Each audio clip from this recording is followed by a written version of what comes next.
Okay, we're continuing with quotes from the Holy Grail of Wisdom, quotes by me, Pete Rogers, in alphabetical order. This first guy is Romain Rolland, the French writer. Okay, he's a French author, dramatist, claims to be a pacifist, but he's a hypocrite. He supported the Stalin purges, genociding the Christians in Soviet Russia. So, in my opinion, these guys are a bunch of scumbags. Same thing like with Sartre. Okay, I don't like him, but I'll just include a couple quotes by him. All right. So he says, most men are essentially dead by 30.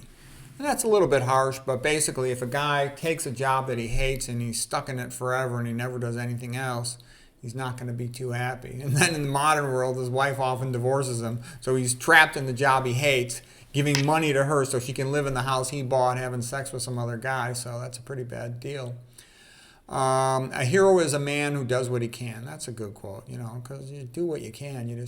Most people can't do much, but at least you do what you can. Okay, when the Germans in 1914 burned down a library at a Catholic university in Belgium, he wrote an open letter to them saying, "Are you descendants of Goethe or of Attila the Hun?" That was good. He said, "There is no joy other than creating. There is no man who is truly alive other than the one who is creating. All others are just shadows on earth with nothing to do with being alive." Okay, so anyways, creating stuff is fun. It's fun to make something as a hobby or just to create whatever you like, but it's true that, a lot of people have made that observation that journaling, artistic work, etc., gives you a little world that you can kind of control, whereas you can't control the outside world. Okay, he says, it is the artist's business to create sunshine when the sun fails. The joy of living, whether it is love or action, is the joy of creating. One makes mistakes, that is life, but it is never a mistake to have loved. Okay, it's romantic French stuff. All right, next guy, Andrew Rooney, lived from 1919 to 2011. He was an American writer. He was on the 60 Minutes TV show, newscaster guy, a lot of times complaining. I can remember when I was young, I thought he's kind of funny. Now, looking back on him now, I think he's kind of obnoxious, but I'll just give you a couple quotes from him. He said, "The best classroom in the world is the feet of an elderly person." Yeah, old people, they a lot of times know a lot before they become demented. He says, "Most of us end up with no more than 5 or 6 persons who remember us, but teachers end up with thousands who remember them the rest of their life, if they're a good teacher. Most teachers are not. Most of them are pretty mediocre, but sometimes you get a real good one that makes a big difference." Richard Rorty, American philosopher, 1931 to 2007. He was, again, kind of a weasel, but he did say some good things about the books by Orwell, 1984. So first of all, I got a quote by Orwell. Let's see, I think that's where I'm starting here. Let me make sure that's where I want to be. Yeah. Orwell said, "In the end, the party would announce that 2 plus 2 made 5, and you would have to believe it. It was inevitable that they should make that claim sooner or later. The logic of their position demanded it. Not merely the validity of experience, but the very existence of external reality was tacitly denied by their philosophy. The heresy of heresies was common sense." Okay. All right, so now here's Rorty. He says, "Truth is what your contemporaries let you get away with." And now he's commenting on the book 1984. He says, "O'Brien, the guy who tortured Winston, he said, is the embodiment of cruelty that we may expect from a hyper-educated individual who has lost his faith." Yeah, people who have high intelligence but are atheists, they're dangerous because their attitude is atheistic Darwinism. And what they're basically saying is, might is right, survival of the fittest. And if they've got the might and you don't, then you're at their mercy, you're their slave. And people don't like to hear talk like that, but that's reality. And you want to deal with reality because reality helps you to make informed choices. If you make decisions based on non-reality, good luck with the outcomes. Okay, Rorty says, "Orwell's point is that a love of reason and science offers no guarantee to the opposition of cruelty." Yeah, look at all these college professors that are Marxist, evil scumbags, pieces of crap. They're bad. A lot of them, and everybody knows that. But you can't get rid of them, and then they don't allow the good guys to teach in the colleges, okay? To be a good man in the modern world is, for the most part, and to have talent is to be hated. It's not a joke. I wish it wasn't true, but it is. Okay.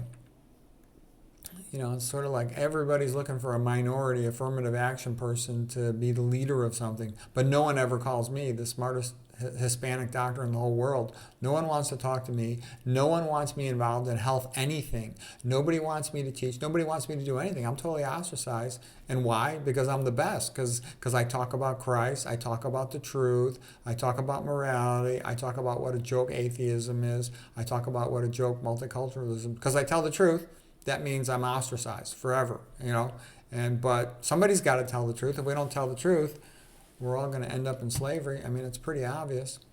All right, the next thing he's talking about, Winston from the book 1984, Rorty. He says, the only point in making Winston believe that 2 and 2 equals 5 is to break him.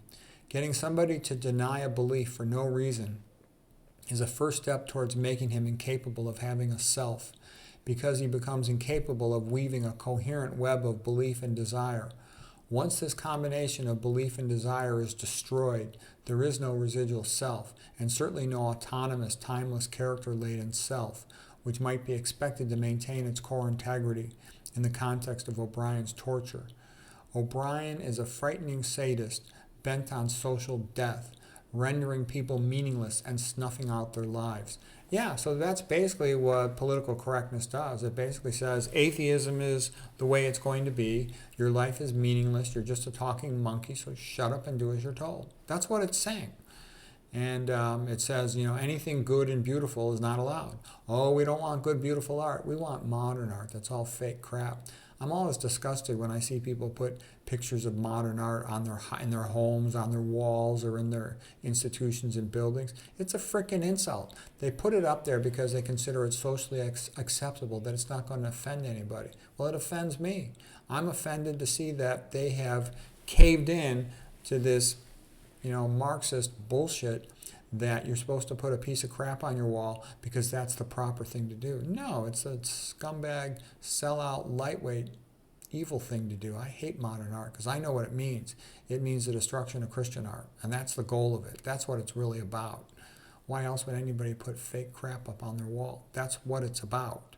And people should be talking about things, and you think, oh, well, I'll just keep my mouth shut. Well, you keep on keeping your mouth shut, and everything goes into the garbage can, and the way it's been going for the last 40 years in this country. I remember when this was a great country. Now we want to turn it into a third world crap hole like most of the rest of the world. That's a mistake. Okay, Pete Rose, the baseball player. His nickname was Charlie Hustle. He was a great ball player. And there were things I liked about him. I liked his hard effort, but he also did some things where he went over the top.